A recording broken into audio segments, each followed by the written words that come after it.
Republicans have vowed to push deeper into who knew what and when at the Biden White House regarding allegations the former president showed signs of cognitive decline near the end of his term.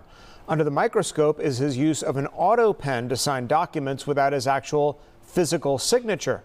Now, as Fox's Madeline Rivera reports, the former commander-in-chief has fired back. Former President Biden breaking his silence over his use of an autopen device to issue pardons at the end of his time in office. President Trump and Republicans have jumped on it as a major scandal, saying it raises serious questions about who was in charge at the Biden White House. I guarantee he knew nothing about what he was signing.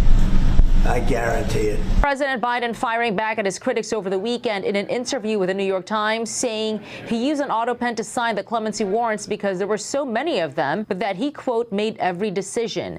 In response to Republicans questioning his mental sharpness, Biden said they're liars. They know it. The former president says pardons of his staff and members of his family were meant to protect them from politically motivated prosecutions by the Trump administration.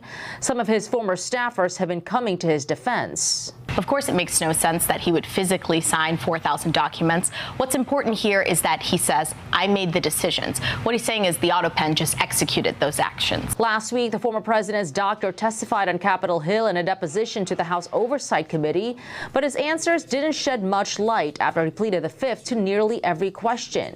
I think that this adds more fuel to the fire, that there was a cover-up. This week, former First Lady Jill Biden's senior advisor Anthony Bernal is expected to appear before the House Oversight Committee for a closed deposition.